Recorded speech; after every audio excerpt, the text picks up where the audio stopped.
হয়, আমি পুৱাৰ পৰা দেখুৱাই আছো যি বিহালী বিধানসভা সমষ্টিৰ অন্তৰ্গত যি বাঘমাৰী, সেই বাঘমাৰী উচ্ছেদ অভিযান। আৰু ইতিমধ্যে যি উচ্ছেদ অভিযান প্ৰায় শান্তিপূৰ্ণভাৱে ইতিমধ্যে চলি আছে।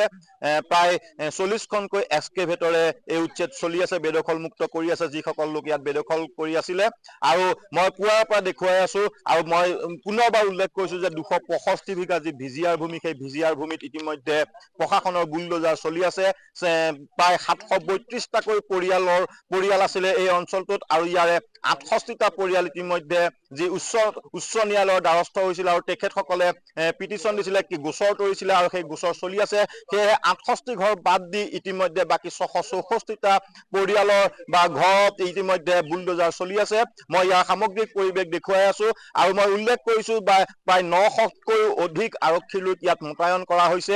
আৰু ইতিমধ্যে 40খনকৈ এক্সকেভেটৰে ইতিমধ্যে যি ঘৰসমূহ, সেই ঘৰসমূহ ভাঙি আহিছিলে। মই উল্লেখ কৰিছো যে প্ৰায় 21 আগষ্ট তাৰিখে জিলা প্ৰশাসনৰ ফালৰ পৰা এই অঞ্চলত নটিচ জাৰি কৰা হৈছিল, জাননী প্ৰেৰণ কৰা হৈছিল যে যিসকল লোক ইয়াত ভিজিয়াৰ ভূমি 265 বিঘা ভিজিয়াৰ ভূমিত বেদখল কৰি আছে, সেই মাটিসমূহ তেওঁলোকে মুকলি কৰি দিব লাগে। আৰু তাৰ পিছতেই ইয়াৰ স্থানীয় লোকসকলে নিজ ইচ্ছাৰেই তেওঁলোকৰ ঘৰ দুৱাৰ এৰি থৈ আহিছিলে, সা সম্পত্তি অন্য স্থানলৈ স্থানান্তৰ কৰিছিলে।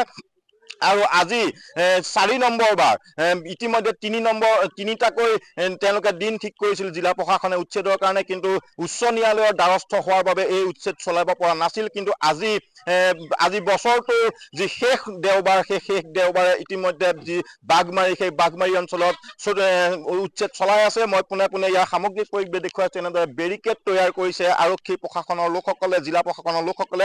আৰু এই অঞ্চলটোৰ পৰাই ইতিমধ্যে যি সংবাদ মাধ্যম আছে, সংবাদ মাধ্যমৰ বা অন্যান্য যিসকল লোক, সেই লোকসকলৰ প্ৰৱেশ ইয়াত নিষিদ্ধ কৰিছে। এনেদৰে বেৰিকেড দিছে, কটকটীয়া নিৰাপত্তা বেষ্টনী গঢ়ি তুলিছে, আৰু যাতে কোনো ধৰণৰ কুটাঘাতমূলক ইয়াত কাৰ্যকলাপ সংঘটিত নহয় তাৰ বাবে সষ্টম হৈ পৰিছে। মই এগৰাকী স্থানীয় লোক আছে, মই তেখেতৰ ওচৰলৈ আহিছো। দাদা, আপোনাৰ ঘৰ এই অঞ্চলতে? আমাৰ ঘৰ এই অঞ্চলতে।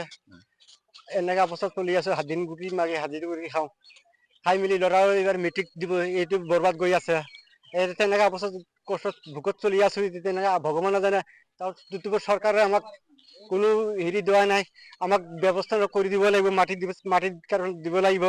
আকৌ আমাৰ কেঁচো চলি আছে, তেনেকা অৱস্থা আগতে তেনেকা অৱস্থা হেৰি গ'ল। ফাৰ্ষ্ট নোটিচ দিছে, তেতিয়া কিছুমানৰ নোটিচ থাকোতে কিছুমানৰ ঘৰ এৰি বচাই দি গৈ বাচি ভাঙি গৈ আছে। এইটো নেকি চৰকাৰৰ এইটো নিয়ম হয় নেকি? আকৌ তেনেকা বেলেগ ঘৰৰ পৰা এতিয়া আছো, কেতিয়া কৈ দিব বোলে বেলেগ ইয়াৰ পৰা আমাৰ জেগা খালী কৰি যাব লাগিব। আপুনি কিমান দিনত ইয়াতে আহিছে? ইয়াত আমি ইমান ক'ব নোৱাৰো। আমাক বালিডু যেতিয়া নদীত মাৰি খহাই লৈছে, আমাক একদম সৰু পোৱালি লৈ আহিছে ইয়াত। যেতিয়া অলপ খোজকাঢ়িবলৈকে হৈ গ'ল, এতিয়া শুনিছো বোলে আমাক মাটিৰ দেউতাই কৈছে বোলে মাটিত আমাক চৰকাৰে এলটমেণ্টৰ মাটিত বহাইছে। কিবা কাগজ আছিলে? কাগজ পাতি চব কিছু আছে, এলেক্ট্ৰিক কাগজ তাত কেছত চলি আছে। আপোনালোকে উচ্চ ন্যায়ালয়ৰ দ্বাৰস্থ হৈছে, মানে উচ্চ ন্যায়ালয়ত গোচৰ তৰিছে? হয়, চব কিছু কৰা হ'ল, কাগজ পাতি মেলা মেলি কৰি দিয়া হ'ল। আকৌ আমাৰ এই খাজনা ৰচিদো দিয়া হ'ল, তথাপিও নুশুনিলে? নুশুনিলে। তেনেকা চৰকাৰে আমি যে ইমান দিনে ৰঞ্জিতক ছাৰে কৈছে বোলে আমি ভোটৰ কাৰণত খুজি আমি ৰাইজক মাটি মিডিবটা কাগজ দিম, কিনো এটা সুবিধা ইলেক্ট্ৰনিক কাগজটো কাটি দি এইটো ই কৰিম। মই আমাক জিকাওক। এইবাৰ কেইদিন মানে খবৰো নিয়া নাই। এতিয়া আকৌ আহিলে যিমান দিন খালি ইলেকশ্যন আহে, খালি আমাক ভোট দিব লাগিব। ভোট দিবলৈ আমি ৰাইজক সহায় কৰিম, সহায় কৰিমেই নে এনেকে সহায় কৰি আছে। মানুহ তেনেকে অৱস্থা বেয়াই কৰিছে, এনেকে খবৰ চব দি আছে। আপোনালোক ক'ত আছে এতিয়া? এতিয়া আমি আছো চিলামাৰিত, বেলেগ মানুহৰ ঘৰত।